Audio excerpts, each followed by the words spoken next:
Well, let me tell you about Linda D. Appling, a 77-year-old retiree who resides in a humble home with a sign in the front door that instructs the visitor to go to the side door. The side entrance is missing a storm door, and the steps are in need of a shoveling.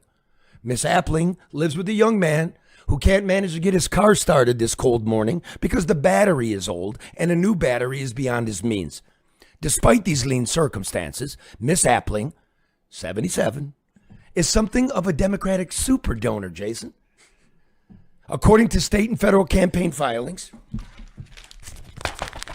Miss Appling has made 8,738 contributions, totaling more than $82,000, a fact that she seems wholly unaware of. I don't think that was me, to be truthful about it. Miss Appling told me as she struggled with the ice in her ill-fitting boots and aluminum cane. I acknowledge that I've given some people about $2.50.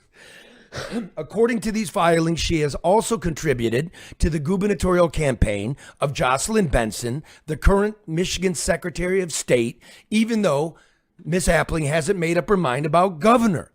I showed Miss Appling these spreadsheets, which show that she has contributed 9 months in a row to Benson, even though she doesn't know who she's going to vote for governor.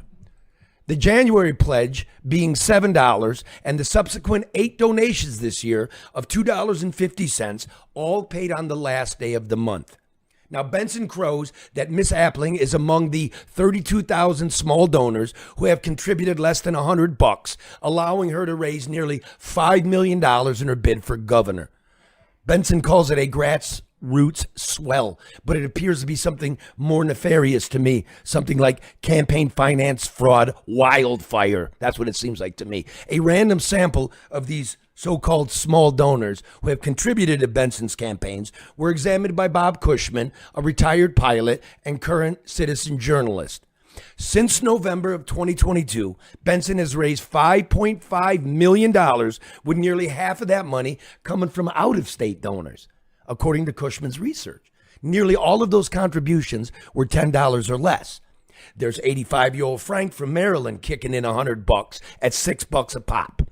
There's 84-year-old Fred from upstate New York, ending up with 6 contributions of $6 each.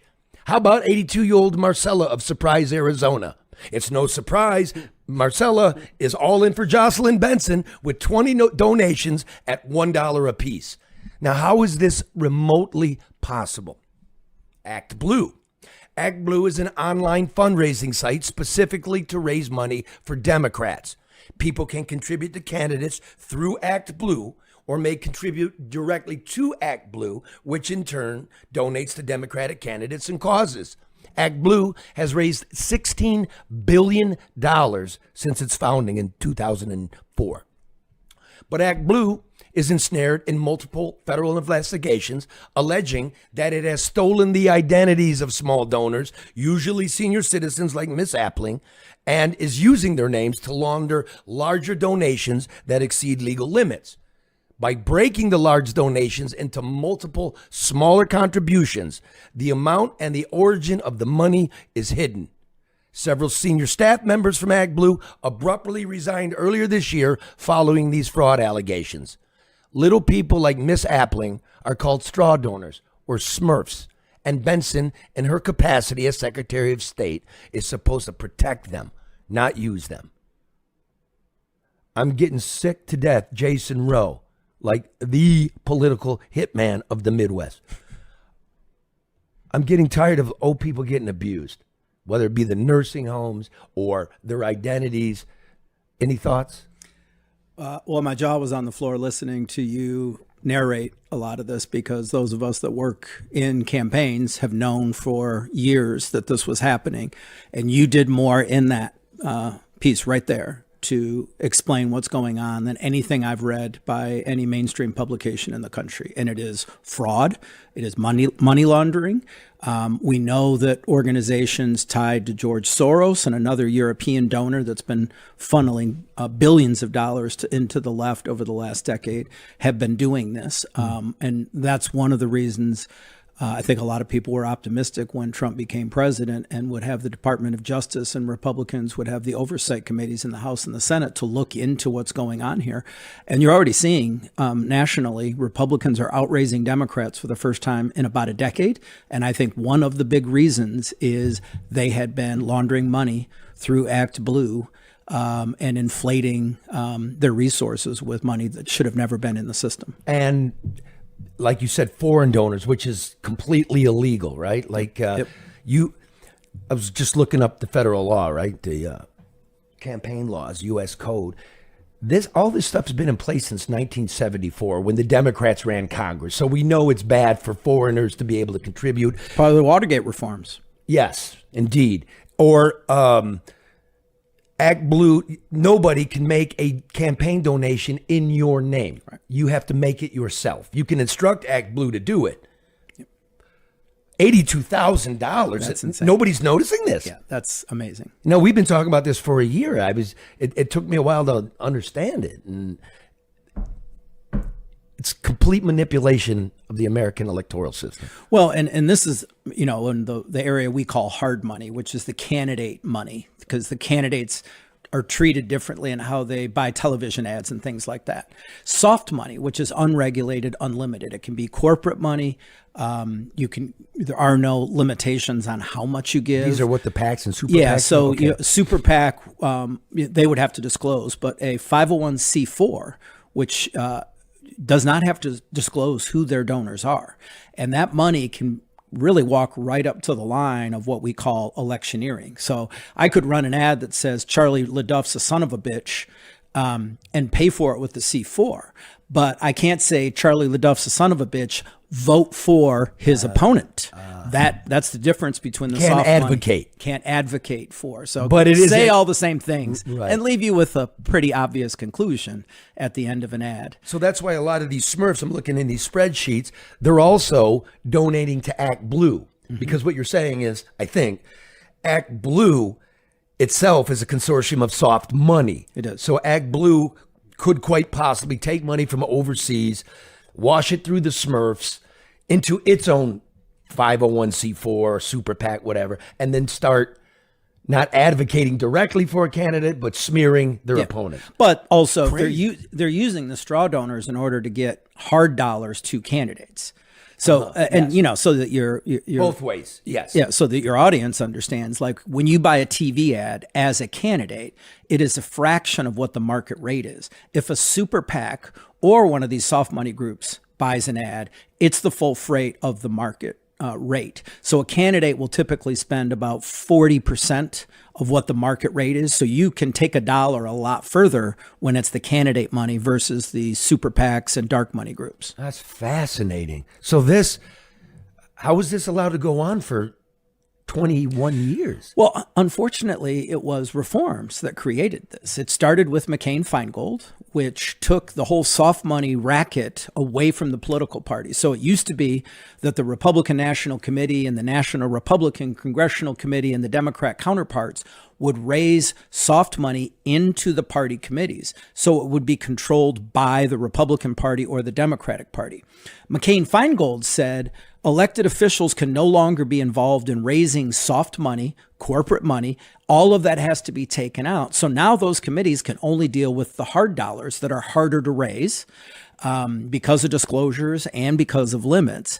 And then you had Dave Bossie challenge the McCain-Feingold in court, which created Citizens United, which basically opened up all the other spending outside of what the RNC and the DNC and members of Congress and the Senate can control. The unlimited spending. Yes. So now all these outside groups get to do this unlimited fundraising and spending in these elections. Okay, those two things are the reason we see what we're seeing right now. The campaign is not allowed to talk to these big... With a firewall between us. But they do before things start. Is that inside? Yeah. Like everybody goes to the golf club and this is what we're going to do. Early on in the process, there's, here's what we're thinking, here's what we're seeing. But at some point a firewall goes up and there's no communication. But during that golf luncheon, it's like, okay, this is what we want to do. This is where we're going. And we're going to we can't directly communicate with you, but we can maybe through the press by planning stories. Or I think everyone learns how to read the smoke signals that you see online or in the press. Yeah. And, a lot of this too is, when you lay down a TV buy, that's publicly disclosed information. So the outside groups will go look at the TV buy, figure out where your gaps are, and go fill those gaps. God, this is I'm sorry to wonk out, but I'm sure if you're listening, does it make sense to you, Mark? 100%. Yeah. God, that's thanks. You infuriating. should fucking teach a university course, dude. That was simple. See, now I kind of get it. What I deal with is the flesh and blood of it. And do you want to see Miss Appling? I went to her house. I love meeting mega donors. Fucking super donor. Do we have that, Mark? There we go. All right, this is Miss Appling. And by the way, you're from Lansing, right? I grew up in Lansing, yeah. Dude, I had no idea. State Capitol is pretty run down, pretty empty. I've been to Lansing a couple dozen times in my life. But this is the first time I was really in Lansing. And I'm like, what a woebegone joint, dude. Oh my God, right, Ken? Were you on the south side or where? South side. That's where I grew up. And the what intersection? I need to know. No, we don't want to do that to Miss Appling. Well, just major intersection. Logan, Miller Road Jolly. and something. Miller Road down. Okay, yeah, okay. I know it well. South to the freeway. Yeah. And I lived right off Miller Road. There was this townhouse complex that the city closed down because it was so rotten and fetid and that was my neighborhood. Okay, you live near Miss Appling. Yeah. You know what I'm talking about, the townhouses? Yeah. And it used to be Canterbury Commons when I was a kid. There used to be a McDonald's there and a 7-Eleven. Both of them closed down because it is the most violent part of all of Lansing, and they were getting robbed at gunpoint regularly. When does a McDonald's ever close? Dude, and they closed that huge townhouse complex down. Yep. Canterbury Commons. They're going to redo it. And all the vagrants and the dope addicts moving because the snow was fresh, and they ripped the boards off, and you could see the footprints. That was my paper route for the Lansing State Journal. You don't want to. Wow, I was like, wow. Just everybody goes to Lansing to take, right? And you're sitting right. You're sitting in the middle of this is our capital, and it's no offense to the people there. I love them. I love Miss Appling. Really, you'll see, it's just bombed out. But you know what that is? That's the story of the auto industry. That was nice middle-class neighborhoods before the 70s. Yeah. All right, let's see Miss Appling. You got headphones?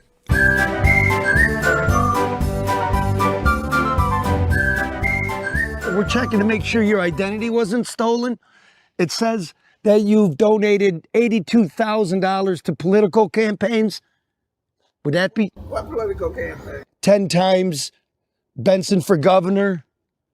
Benson for governor? Yeah, 10 times at the end of every month. I mean, $10?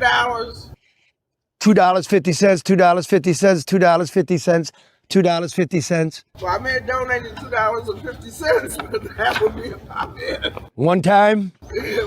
How do they got you $82,000 over 2 decades? That's a lot of money. Yeah, that is a lot of money. You didn't do that? I don't think it was me, to be truthful about it. Let me put it like this. I will admit I donated $2.50.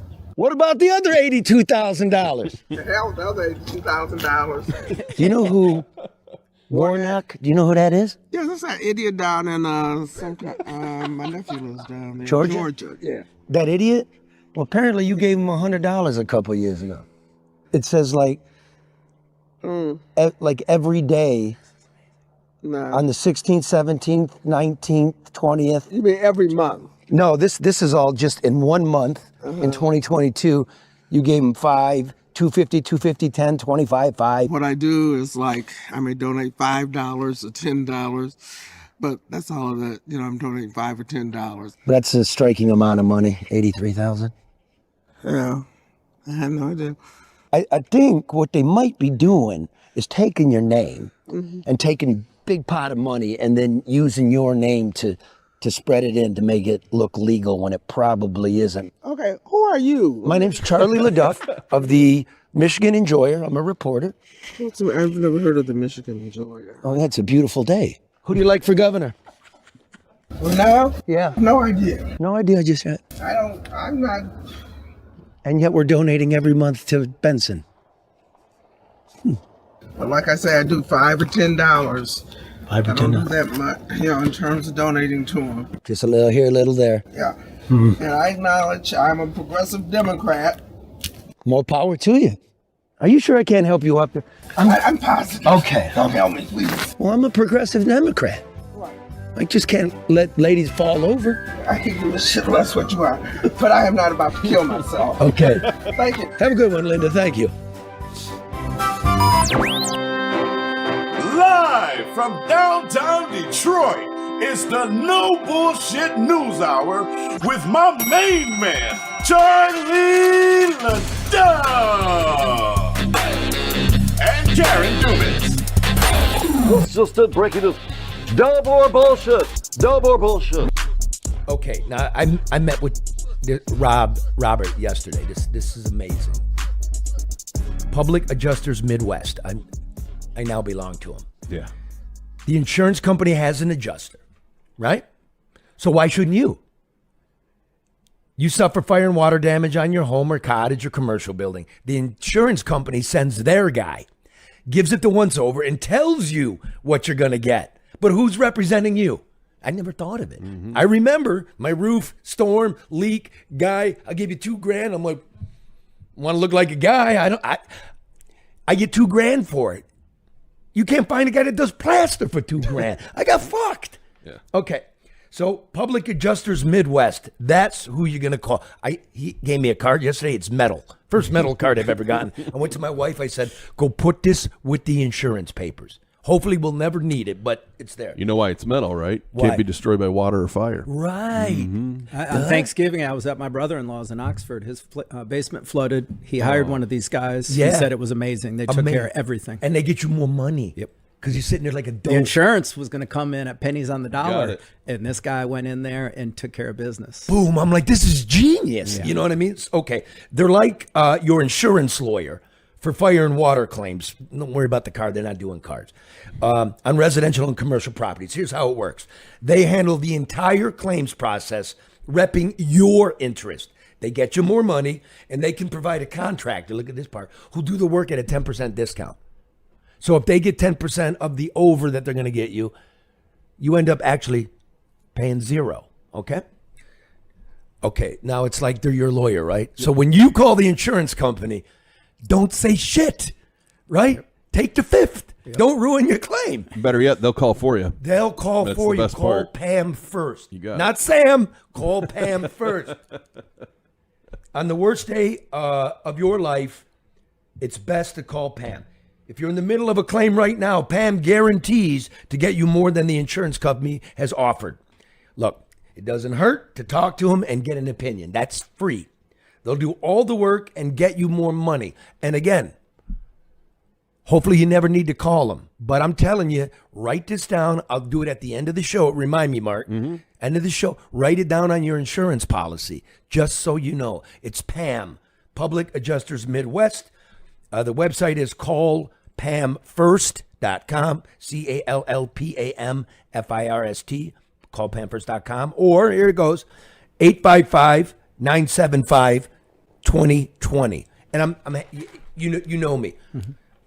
I won't do business with products I don't believe in. I sat there for 2 fucking hours yesterday. Yeah. It was fascinating. He's I didn't a good know. guy. Rob's a good guy, too. Yeah, he's a very good guy. All right, let's make a call.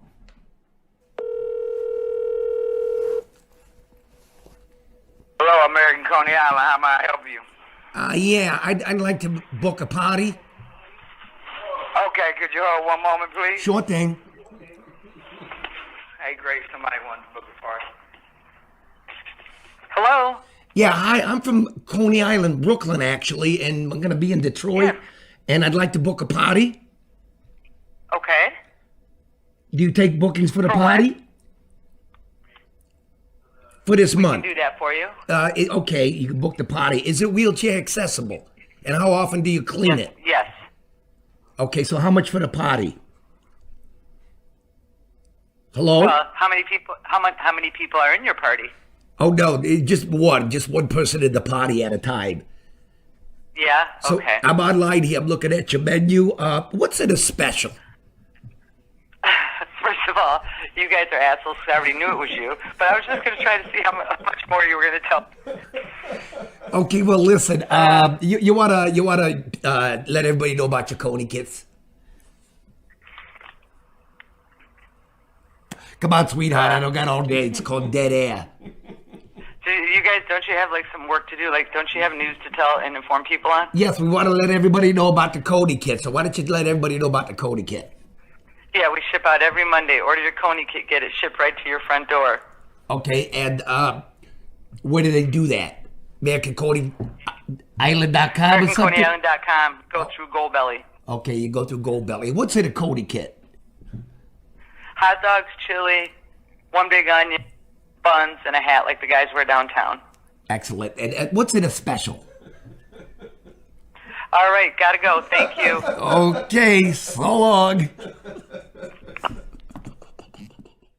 I'm here with political hitman superstar Jason Roe. Dude, just real quick.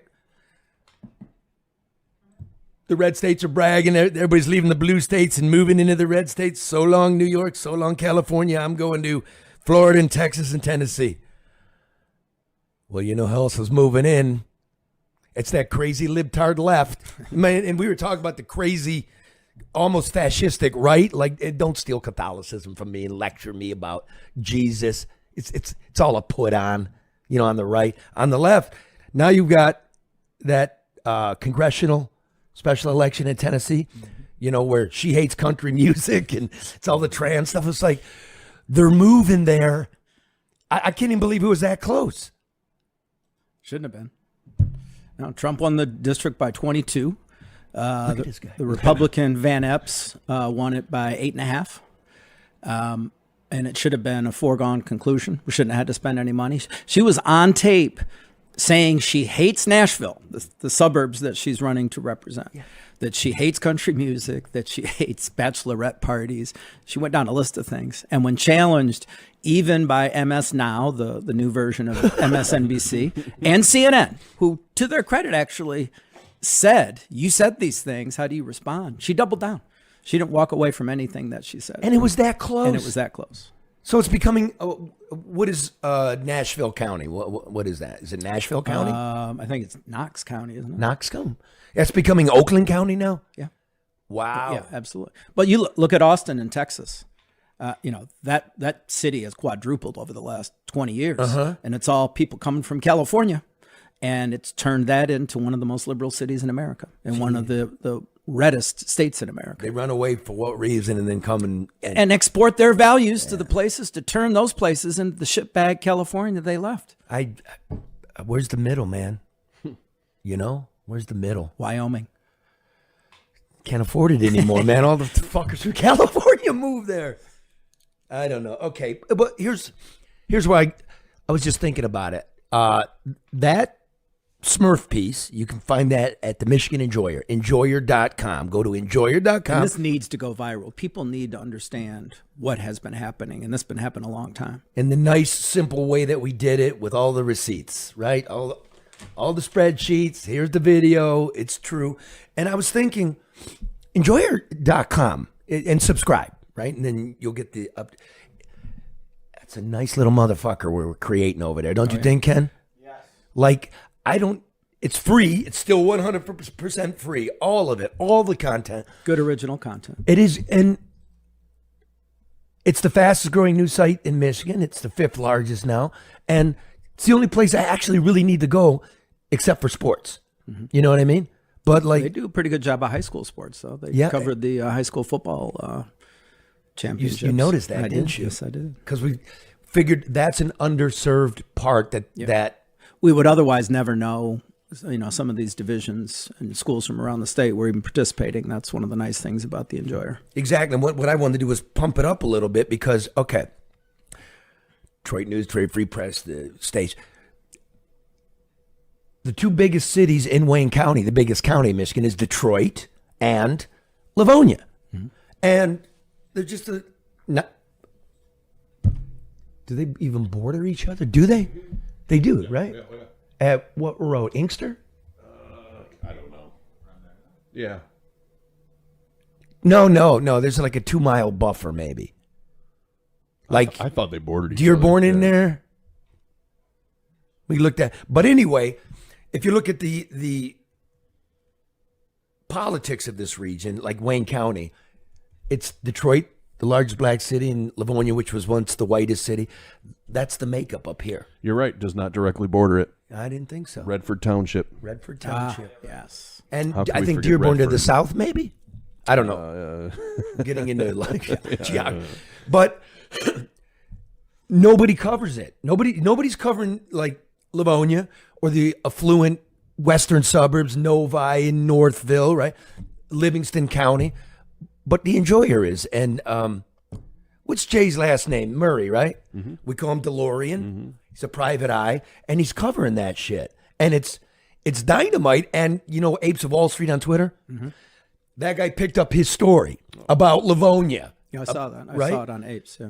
And why would Apes of Wall Street pick up a story about Livonia City Hall machinations and 2-bit trying to rip the public off? Because it goes on everywhere, right? And that's what's cool about the enjoyer. Like, whatever we're laying down, I see misappling, but that's going on in Wyoming and Nashville. And I'm just kind of impressed by it, and I'm glad to be a part of it. And I wanted to play Ken. This is a Ken Becca-palooza. you can see we are definitely the largest purveyor of original video now in news, or even bigger than the TV stations. And they have a look, and it's Ken's look. And I had to teach Ken, of course. I'm taking all credit for Ken. And then Ken is teaching everybody my bits. I'm like, dude, everybody can't pop out of the weeds. I pop out of the weeds. He's popping out of the weeds. But he's got it now. And it's great because Ken, this is high quality shit. Mark Naida, the executive editors, come from the Wall Street Journal, right? Detroit News. Ken was executive producer of Let It Rip and did 10 or the 11 o'clock or both. Both. Yeah. You know what I mean? So this isn't fly by night. It's sort of a dream spot I fell into because we have all these years of experience, but now we get to be experimental and it's working.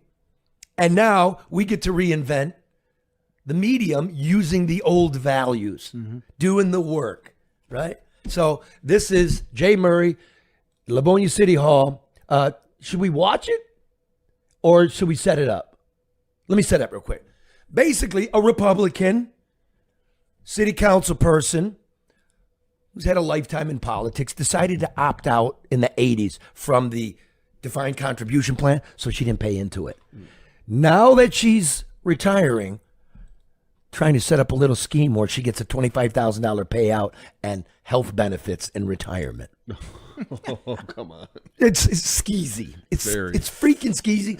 And when I was fucking hounding for Cano, that's what they were doing, right? Yep.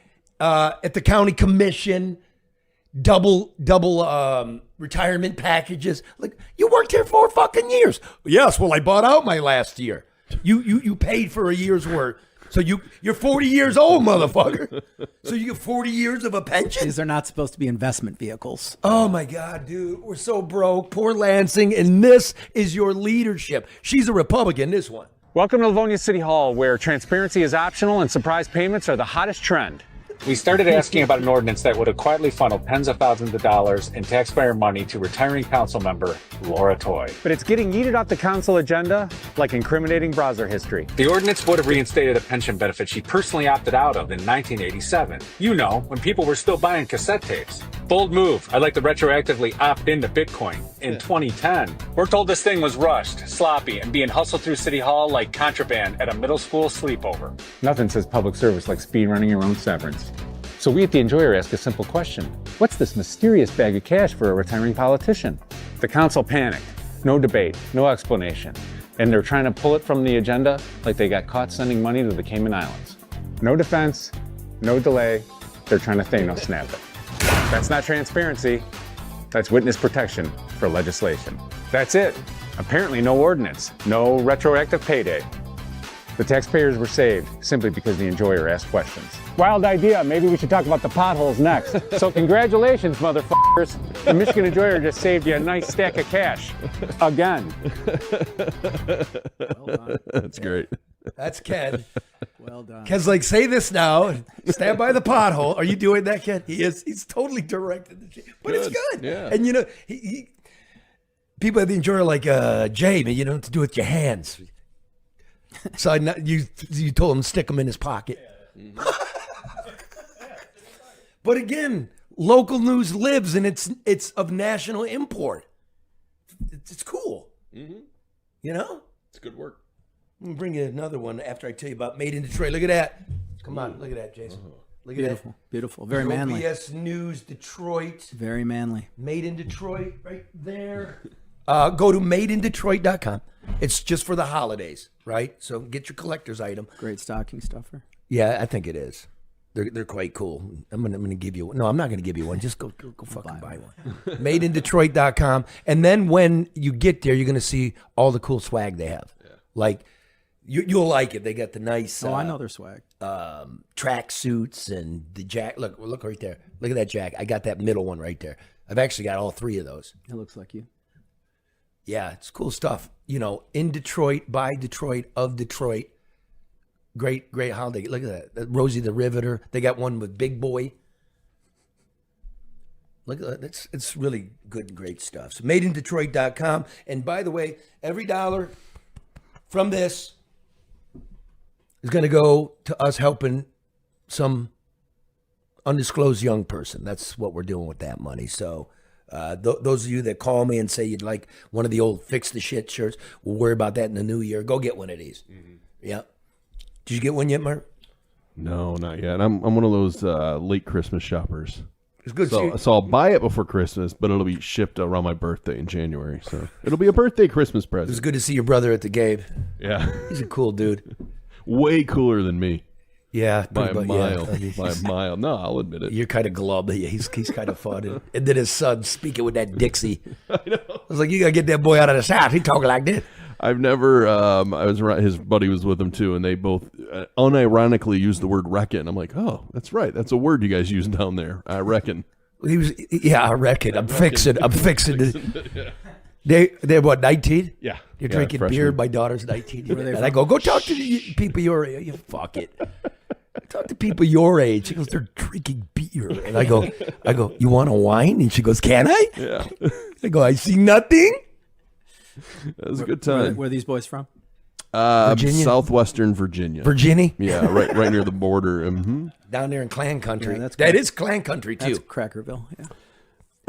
I'm telling you, the headquarters of the Loyal White Knights of the Ku Klux Klan, that's where they're at because I went to visit them.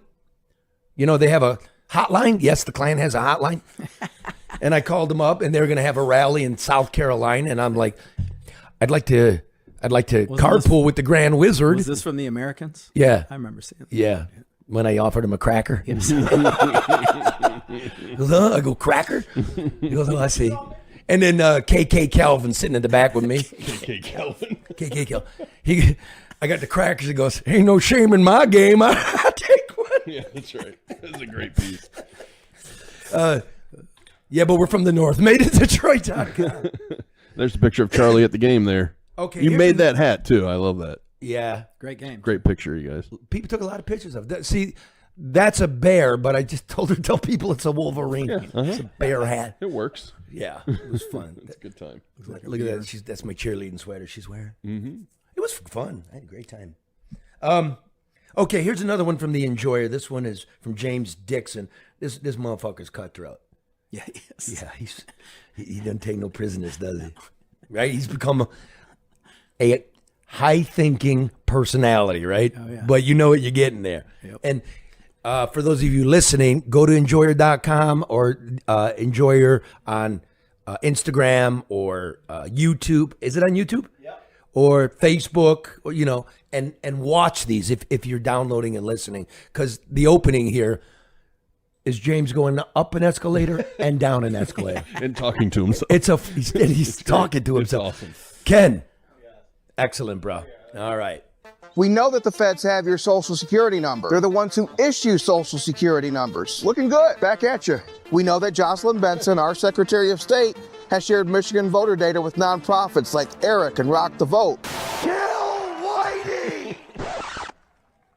Every Democrat operative in America has access to our voter data if they want it. So what does Jocelyn Benson fear in sharing our voter rolls with the feds? Her official argument fails just on its face. So what's the thing behind the thing?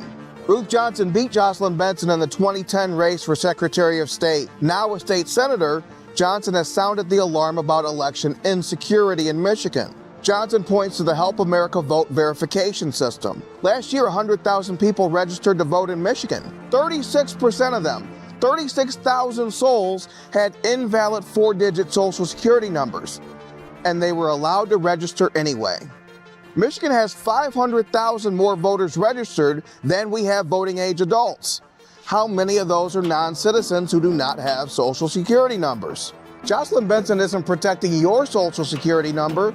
She's protecting herself after registering voters who don't have one. That's what the feds would find if Benson shared Michigan's voter rolls, and that transparency is what Benson fears most. That's federal law. Soch. She's one of the worst secretaries of state in the country. That's not partisanship. We have 500,000 more registered voters than we have voting age adults in the state.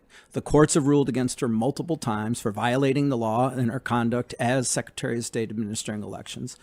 And I mean, her rollout of her campaign was one of the most incompetent campaign rollouts I've ever seen. It's unbelievable. And then, you're looking at the Smurfs. Yeah. Like all the straw donor shit. I try to We're supposed to trust this woman. I'm not. This is the law, and this is what I want. And, again,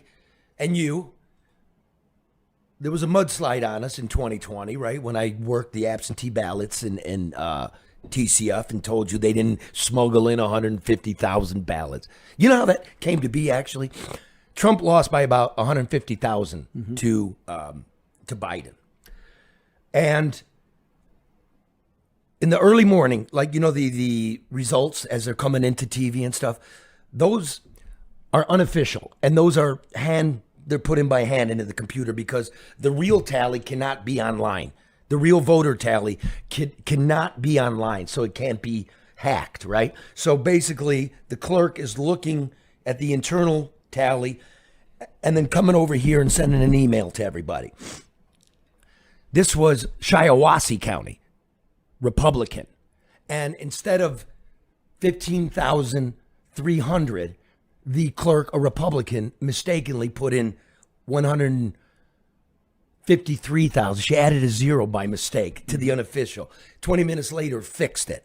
Everybody saw it, went, whoa, it's 150. They stole it.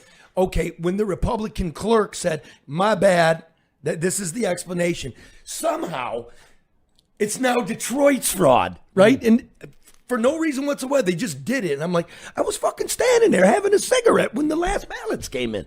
There was a lot of conflating of different things that were happening around the state, and they put it into one little stew and decided all this happened in Detroit, and this is all the forms of stealing. Remember, forget the Northern County, which they just had inverted the count. Antrim County? Antrim. Yeah. One of the reddest counties in the state. And people on the right were believing that the Democrats were trying to cheat by stealing a super red county, as if no one would notice this red county all of a sudden going blue. And once the county figured it out, but it does, however, demonstrate that this system is not flawless and that it can screw up. And that does. I mean, people should be worried about the integrity of the system. If they can unintentionally fuck it up, they can intentionally fuck with it. Yep. And so way to bring it all the way back around. Benson's sworn duty is to make sure the integrity is upheld in these elections. And when you're fucking around and not checking social security numbers and telling people to dismiss signatures. Well, and that's worth revisiting. After the 2020 election, the controversial one, the courts ruled against Jocelyn Benson as Secretary of State. She did two things. First, she sent an absentee ballot to every registered voter in the state. That is illegal. You can only get one if you request it. You can be sent. You mean an application? Application. Yes. And then she allowed people when they voted, she instructed the clerks at the township, city, and county level to ignore state law that requires that when you receive an absentee ballot in the mail, you have to compare the signature on that ballot with the signature that the clerk has on file. Benson instructed the clerks to ignore that law. So on 2 counts, the courts came back after the election and said you were wrong and reversed her decision. But the votes had already been counted. So we have no idea what the impact was on the 2020 election. Indeed. And also the federal law says after 2 federal cycles, which is 2 years, and there's no activity, send the notice. If there's no return on the notice, then start the removal process. She won't do it. So we have 500,000. Our percentage of adults, all adults, citizens or not, residing in Michigan, registered to vote is 105%. Right. It's ridiculous. Well, and then you have to ask yourself, why does she want these invalid voters on the rolls? What is the principle that's so important to protect this group of people being on the rolls? And it's why people on the right have questions about what are you up to? Why not remove the doubt and just take the bad names off? I think we're one of the few states in the entire country that has refused to comply with this law. As is required by law. This is all law. And now, I forget what, 2003 maybe? You have what's your Social Security number? So what we've reported on and what James is reporting again, driving it home, is we belong, Michigan and 30 other states in the District of Columbia belong to something called ERIC, the Electronic Records Information Center or whatever it is. And Benson, it's a nonprofit run by Benson's friend, and they share money. She's given all of our data to a unsecured nonprofit. All of our data, our Social Security numbers, our voter registration, our addresses. And when the Department of Justice asked for the same stuff, she's like, I'm not going to give it because it's not secure. You know, the federal government that gave us the Social Security numbers? What the fuck? Okay, let's talk about somebody intelligent. Luke Nowacki for Personal Financial Management, 248-663-4748. Is this the hole-in-one? It's a hole-in-one, $50,000 if you hit it. Luke Nowacki, Financial Wealth Management. What is 50 grand after tax? 37,750. What about state tax? Yeah, I'm throwing both in there. What about sales tax? There's no sales tax. Well, you're buying the beer. It's income. You'll buy the beer. We write that off. Luke Nowacki, Financial Wealth Management. Expense allowance. 248-663-4748. I'm glad I talked to Luke. I think the market's a bit soft. You're not on the string with Drew, but he's talking about price to earnings and you leveraged buyouts, and I'm like, what's that mean? He goes, that means I go, we'll stay away from that one. Yeah. You notice how my hair looked really good in that spot there. Not Luke's. What hair? Exactly. You know, all the riches in the world, all the wealth. He's got a hat on, so get better hat at least. Let's make a call.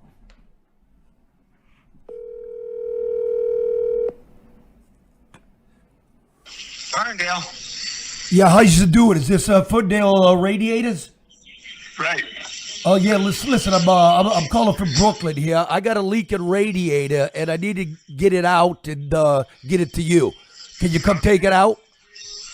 Yeah, in Brooklyn, sure. I'll be right over. Yeah, okay. It's attached to the boiler, so you're gonna need some tools. Yeah, I'll bring the boiler here too with it. I got a big truck. You got a big dick? What'd you say? Yeah, I've got a big truck. What up? What up there, Charlie? You blew the bit, man. Okay, I'll bring the Appletons, later in the afternoon, okay? Sounds good. Okay, man, talk to you later. Okay, bye. Bye. Usually the fucker goes nuts. We don't take radiators out of the car. And it's a good group of guys, right? But like every guy that walks, it's the only radiator repair shop left. Like anywhere in the world. And like car radiators. yeah, car radius. And every person that walks in's got to give you the layout of their GTO. You know what I mean? And like, and I'm just, it's maddening, man. And then when the guy leaves, one time I said to Mel, I said, how much of that car shit do you actually understand? He goes, about 3%. It's just half his day is just nodding, right? And then yelling at people. You have to take it out. All he knows about cars is radiators. Okay, I want to call Riley if we can. Yeah. But before we get to that, why don't you dial him up? Or should I dial him up? You can dial him up there, yeah. I just want to get to one more thing, which is the Chinese researcher in Ann Arbor at the University of Michigan who was smuggling in pathogenic fungi? Fungi, yeah. It was stuff that could wipe out our crops and stuff. Pled guilty and has been deported. Now, I don't know why she wasn't put in prison, probably international diplomacy. Like the Chinese are going to pick up one of our students over there and throw him in prison, right? But like they did with LaMelo Ball, the basketball player. Did they? Yeah, when he was at USC, he stole something in China, and they arrested him, and Trump got him out. And now he's an all-star. No? Am I the only NBA fan? No, but I'm just not a big LaMelo Ball. The whole Ball family is kind of a bunch of weirdos. Wow. Because here's a story. Last time I was in China, I'm leaving. I'm going back to L.A. And the guy I was profiling for Vanity Fair, Robert Frank, the photographer, we were drinking some rice whiskey, and his wife gave me an ambient for the plane. I have never taken them. Those are great, by the way. I use them. Yeah, so that with the rice whiskey, like I took it, we took off from Beijing. I went like this, and we were landing in L.A. Nice. It's like 13 hours, dude. Like, whoa! And I'm clearing customs, and they open the bag. There's a box of fucking cigars, Cuban cigars. No idea. No idea. I mean, I don't know if I had a receipt or not. I'm going to be like bunking with LaMelo. I was like, oh, fuck. Good cigars. That's a lot. You got them through? Yeah. What? Yeah. Didn't even look at him. That's a lot less worse than bringing a pathogen in, though. So exactly. I would have still locked her up. Popped for bringing Cuban rum in, and every time I traveled internationally afterwards, got detained for a couple hours and interviewed special over it. No shit. Yeah, dude, they don't fuck around. Well, I was coming out of Iraq, like into Kuwait, and I had the Saddam dinars. I had Iraqi gin. And like a poster of Saddam Hussein. And, of course, Kuwait is completely dry. They didn't give a fuck about the money. They didn't give a fuck about the booze. But they ripped up the Saddam fucking poster. Like, you ain't taking that shit anywhere. Yeah. My point here at U of M is, once again, 50% of the student body is not from this great state of Michigan. That's our university. And what's it? Mark Bernstein? Yeah, he's I thought 50% were foreign. No, foreign and from out of state. Like something like 15, 17, 20% are foreign. Ridiculous. And the reason they do that is because they pay more money. Yes. But even Cal Berkeley is at 85%. UCLA, very prestigious, is 85%. University of Texas is 90-something%. Michigan State, another fine university, is 80%. What the fuck? Get your shit together, Mark, or that's on my, I'm writing it down. It's on my fucking list. We need a law passed. I think they did that in California. The majority of the student body must be from the state. I think they did recently. So if you want to come from China, you're more than welcome to go to Schoolcraft Community College. Right? But those slots in Michigan are for us. We are displacing American students from our premier institutions, and we are educating the people that we're competing with in a global economy. This has never made sense to me, and I don't remember, I'm sure I've told you this, but several years ago I was at in East Lansing. This was back when I lived in California, and I was visiting, and a friend of mine who's a former state legislator was telling me that DTW is having a big problem with these children of Chinese oligarchs who drive these luxury cars. After they graduate from Michigan State, they drive to DTW, get on a plane back to China, and abandon their Mercedes and BMWs and Range Rovers. And so there's this glut of abandoned luxury cars at DTW that they don't know what to do with. And we were sitting at the corner of Hagedorn and I forget what, and a Porsche 911 and a BMW 7 Series drive through the intersection, and there's Chinese kids driving both of them. Yeah, I checked. You told me about that. I checked with my source at the airport. They're not a glut there because what they've been doing this for a while now is they have tow contracts. Yeah, this was back in 2018 when this happened. So now they tow them out, and then if they're not claimed, they auction them off. Where do we go to get these things? Exactly. I can't do all your work. So get that fixed, Bernstein. It's terrible. It is. It's just a money-making machine. I mean, they have a top 6 endowment of public or private, and it's by far the largest public university endowment, basically their hedge fund. So come on. Have you been to Ann Arbor lately? I did a campus tour over the summer. The university has like its own sanitation department. Yeah. Its own everything. Everything. Its own city, yeah. Mm-hmm. Come on, man. They also have tampons in the men's room. Do they really? Yes. Which is great for adolescent boys that are touring your school, is when they check into the bathroom and see the tampon. You know what I would? I was a terror, man. I'd be wearing that shit in my nose. Laughing about it, yeah. Yeah, you know what I mean? That's going to be my son's only enduring memory. The rest of his life from his visit to U of M is tampons. Yeah, we took a picture of Dave, brother of mine on the football team, and he was taking a dump. And boy, we took a picture, made posters, and put him in the girls' bathroom. He got so mad. Imagine what we could do with tampons. I don't know. I don't know. Okay. There's a. Should I call him now? Yeah. Go You want ahead. me to talk about the event? Yeah, talk about the event. So it's the 15th year Killers Christmas, celebrating Tom Kowalski, former beat writer for the Detroit Lions. Fantastic guy. Love the guy. Passed away, and Matt Riley has kept this foundation going, and their big fundraiser every year is coming up December 5th, Friday, the Lodge Grill and Bar in Kego Harbor. Free admission, valet parking. It starts at 4 o'clock. There's silent auction, lots of cool stuff. What's up, dude? Hey, you're on the air, brother. How you doing? I'm doing great. How about you? I'm good. Tell them about Killers Christmas. So, this Friday, 2 days from now, December 5th, the Lodge Grill and Bar in Kego Harbor. Silent auction starts at 4 p.m. Bartenders start at 6 p.m. Go all night. Free admission, free valet parking. Probably 45 celebrity bartenders, including yourself and Mark, behind the bar. Silent auction, some incredible items. 50-50 raffle, and then we also raffle off Killer's Cooler, which is something to behold. You guys have seen it, I'm sure. Oh, yeah. Okay, so this is in benefit of what, my friend? I'm sorry. It's the Tom Kowalski Foundation, and all proceeds raised, all except for a handful of expenses. We've got no salaries, go to 4 charities.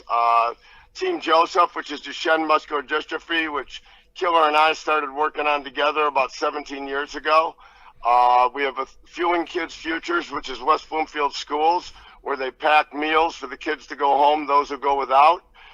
Detroit, the downtown boxing gym, which, Charlie, I'm sure you know, Collie and the gang over there, the Books Before Boxing program, where they take kids and they get them the education they deserve. And Defeat the Label, which is an anti-bullying group for, junior high and high school, grade school, and all that. Beautiful thing, man. And I know just about everybody. Paul McCartney told me I name drop too much, you know.